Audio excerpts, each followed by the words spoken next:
আসসালামু আলাইকুম। আজকে আমাদের ষষ্ঠ ক্লাস। আজকে লিখছি লম্বা একটা সিন, যেটা ক্যালিগ্রাফির জন্য অত্যন্ত গুরুত্বপূর্ণ। তো দেখতেই পাচ্ছেন আমি কিন্তু ভেঙে ভেঙে লিখছি, এবং সিনের মাথা 3টা থাকে। তো এই সিনটা লেখার জন্য একটা সুন্দর একটা উপর থেকে নিচ পর্যন্ত একটা স্ট্রোক দিয়ে সিনটা লিখতে হয়, এবং এখানে 1 নোক্তা পরিমাণ জায়গা ফাঁকা রেখে নিচের টানটা দিতে হয়। তারপর আস্তে আস্তে নুন অথবা আমরা বা যেভাবে লিখি সেভাবে আমাদেরকে মাথাটা তুলতে হবে। এবং দেখতেই পাচ্ছেন যেখানে আমি নোক্তাটা বসালাম ওইখান থেকে এইখান পর্যন্ত 2 নোক্তা পরিমাণ, এবং প্রতিটা স্টক টানার সময় চেষ্টা করবেন মাপকাঠি ঠিক রেখে লেখার জন্য।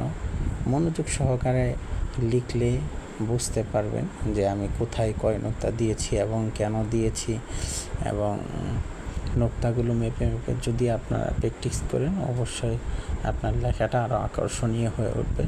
এবং নুন অথবা সিন বা যেভাবে লিখছেন সেরকম ধাপেই সুন্দর করে গোল হয়ে সিনের মাথাটা উঠে আসবে, এবং ভিতরে থাকবে হচ্ছে 5 নোক্তা পরিমাণ জায়গা সুন্দর করে দিবেন। তাহলে ইনশাল্লাহ আমাদের সিনটা পরিপূর্ণভাবে কমপ্লিট হয়ে যাবে। তো অবশ্যই আমাদের ইউটিউব চ্যানেলটা সাবস্ক্রাইব করে রাখবেন, যেন প্রতিনিয়ত আমাদের ভিডিওগুলো আপনাদের সামনে আসে এবং এখান থেকে কিছু হলেও উপকৃত হতে পারেন। ভিডিওগুলো দেখে যদি ভালো লাগে অবশ্যই কমেন্ট করবেন, এবং এরপরে কোন লেখাটা আপনারা চাচ্ছেন, কোন হরফটাতে আপনার সমস্যা অবশ্যই কিন্তু জানাতে পারেন।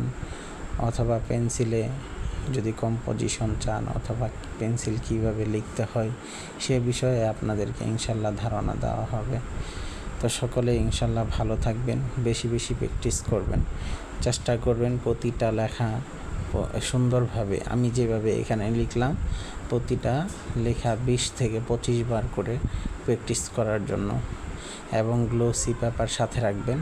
আর অবশ্যই আমার এখানে যে বইটা দেখতে পারতেছেন এটা আমাদের উস্তাদ জুনায়েদ শাহ হুজুর লিখেছে। যদি এই বইটা লাগে অবশ্যই আমাদের সাথে যোগাযোগ করতে পারবেন। বইটা নেওয়ার জন্য আমাদের সাথে যোগাযোগ করবেন। আমাদের এখানে বইটা আছে। এই বইটা সামনে রেখে প্র্যাকটিসের জন্য আরও বেশি উপকৃত হবেন, সুন্দরভাবে প্র্যাকটিস করতে পারবেন, লেখা শিখতে পারবেন। বইয়ে প্রতিটা শব্দ সুন্দরভাবে গুছিয়ে দেওয়া আছে। আসসালামু আলাইকুম।